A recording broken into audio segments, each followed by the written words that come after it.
Edwin, gracias por estar con nosotros. Muy buenas noches. Que la red Muki tiene un planteamiento al respecto que debería ser tomado en cuenta. Por favor, resúmalo. ¿Qué tal?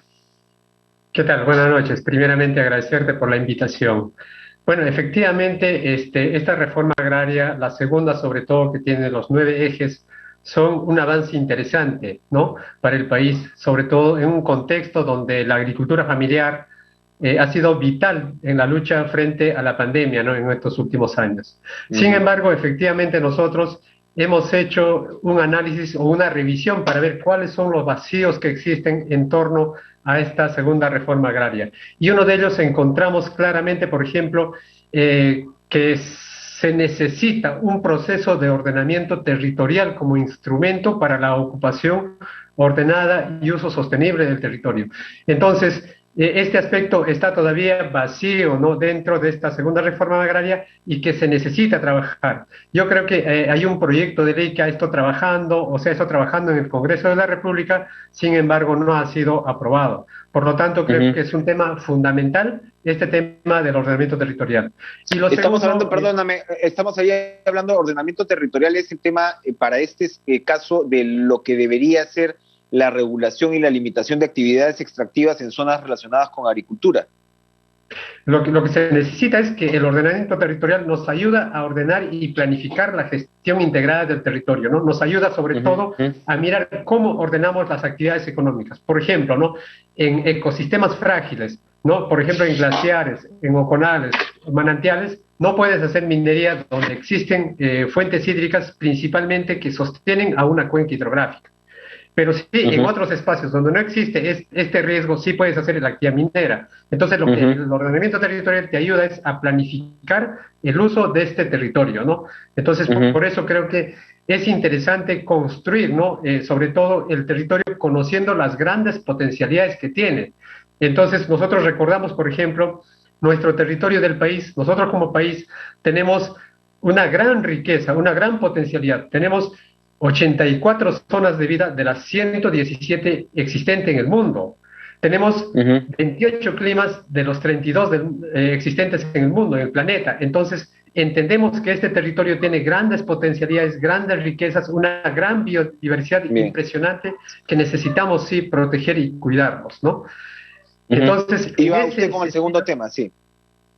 en ese sentido, creo que el segundo tema que nosotros hemos planteado y hemos visto es que aún falta proteger, por ejemplo, los recursos hídricos, sobre todo en las cabeceras de cuenca, ¿no? Entonces, ¿para qué? Ujú, Para garantizar sobre todo lo que se está diciendo sobre esta segunda reforma agraria. Por ejemplo, si pensamos garantizar un riego tecnificado, primero tenemos que pensar en proteger las cabeceras de cuenca, optimizando su uso y priorizando el agua para consumo humano y el uso justamente de las actividades productivas, ¿no? Entonces, esto es ujú. importantísimo en una cuenca, ¿no?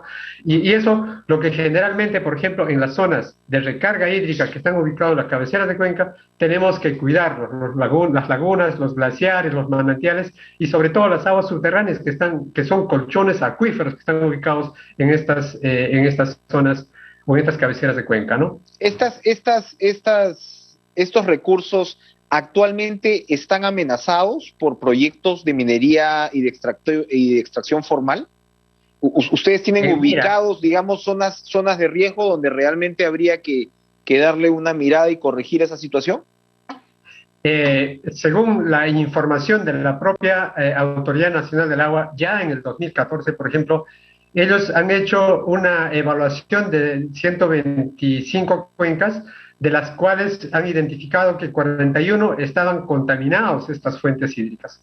Entonces, ¿qué Ujú, implica esto? Que tenemos que entender, como el caso del río Rímac, ¿no?, que vemos que está contaminado, o la cuenca del Mantaro que está contaminado. Entonces, tenemos ujú. que ver cuáles son las actividades que están afectando. Tenemos más de 8.400 pasivos ambientales que no están siendo atendidos por el Estado y necesitamos atender, ¿para qué? Para remediar estos pasivos ambientales, ¿no? Eso están Ujú, afectando justamente a las principales cuencas. La actividad ujú, minera, de igual manera, la gran minería, también hay un vertimiento de gran cantidad de residuos industriales a las principales fuentes. Entonces, la autoridad competente, como el organismo de evaluación y fiscalización ambiental, tiene una gran responsabilidad para poder supervisar sobre todo estas principales actividades, ¿no? Evidentemente aquí cada uno de los actores, si esta reforma, como se le llama, no actúan los actores del Estado en manera coordinada y con la responsabilidad que usted además señala para determinados, ¿no?, entes como la ANA, pues poco va a avanzar. Otro punto, a ver, uno de los ejes que sí están planteados en la reforma es el tema del sembrío de agua, todo el asunto, ¿no? Este asunto de las cochas y de realmente multiplicar esa metodología. ¿Es posible? ¿Es el camino a seguir en todo caso para facilitar el acceso responsable a este elemento, o en parte al menos?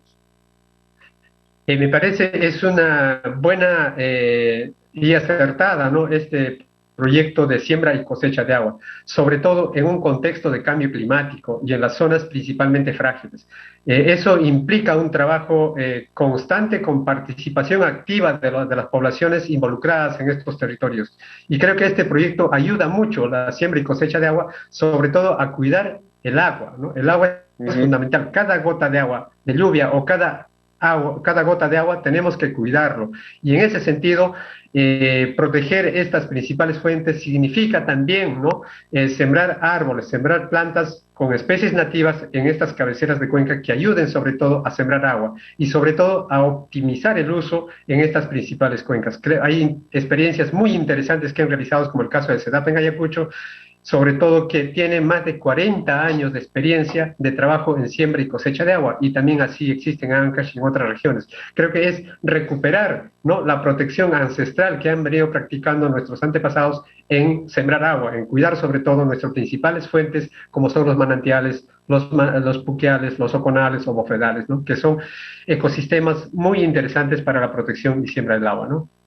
Ustedes sabían, yo tenía además una pregunta por el lado de los proyectos de irrigación, porque en un momento, y la ley está vigente, si no estoy mal, ahora que se habla de volver a impulsar el tema de las cooperativas, y esa es una discusión compleja, muy rica y muy diversa, ¿no? Pero ahora que se habla de volver a impulsar esta figura, los proyectos de irrigación tenían una ley que, como digo, sigue vigente, que garantizaba la venta de un porcentaje de las hectáreas a pequeños propietarios, y esto no se ha cumplido. Y se lo digo porque ustedes desde Muki advierten de también un riesgo de continuar reconcentración de tierra. Aquí, por supuesto, en la segunda reforma agraria estamos hablando de un escenario quizá en principio distinto a lo que vemos en la costa y a la dedicada a agroexportación, donde se puede ver sobre todo esa concentración. Pero estos proyectos de irrigación también podría ser parte, recuperar ese acento con respecto al acceso para el pequeño agricultor. Creo que sí, es interesante, sobre todo teniendo en cuenta que en los periodos anteriores todos los megaproyectos de infraestructura hidráulica de los sistemas de regadío, como el caso de Olmos u otros también, efectivamente han trasvasado, ¿no?, hacia la costa. Pero en estos territorios existe una gran concentración de tierras, como el caso de Leche Gloria, que tiene más de 80.000 hectáreas, por ejemplo, en el caso de Olmos, ¿no? Entonces, ahora creemos que eso debería cambiar. Efectivamente, esta inversión al sector agrario, en esta segunda reforma agraria, por ejemplo, hay un incremento del 10% de financiamiento de inversión pública, ¿no?, de los 4.604 millones de soles que están destinados para el 2022, en comparación a este año ha incrementado el 10%. ¿Pero qué implica esto? Que casi el 80% de este sistema de inversión están destinados justamente para la construcción de infraestructura hidráulica. Y eso tiene que cuidarse mucho, sobre todo a quiénes va a beneficiar. Si se va a construir, por ejemplo, en territorios que favorecen a la agricultura familiar, sería muy bueno y excelente. Y para eso tiene que haber una participación activa de la población involucrada, ¿no?, principalmente quienes trabajan la agricultura familiar, los pequeños productores y las poblaciones de una cuenca, ¿no?, de una microcuenca, y sobre todo de las poblaciones asentadas en las cabeceras de cuenca, porque allí justamente están las poblaciones que trabajan la agricultura familiar como el cuidado de las alpacas, que bien lo está planteando en uno de los ejes, ¿no? El repoblamiento, por ejemplo, de estos camerinos que son de suma importancia para el país, ¿no? Y un puntito final, hace algunos días conversamos con Fernando Uren de CEPES, justo antes del lanzamiento de la reforma, y él decía, oigan, no se le está prestando atención a las comunidades campesinas, donde tienes en realidad miles de comunidades campesinas en Perú. Esto fue corregido en el anuncio del fin de semana, cuando finalmente el presidente señaló que todos los beneficios tributarios dirigidos a las cooperativas se extendían a las comunidades campesinas.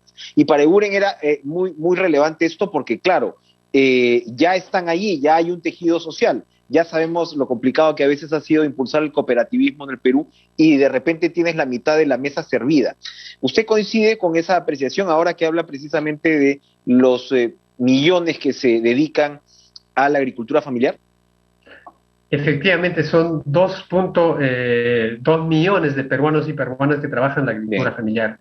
Y entendemos que esta tributación sí va a beneficiar a los productores, sobre todo a los pequeños productores, porque a veces se le pone, por ejemplo, un poco los tributos a ellos y no tienen el acceso para llegar a los mercados.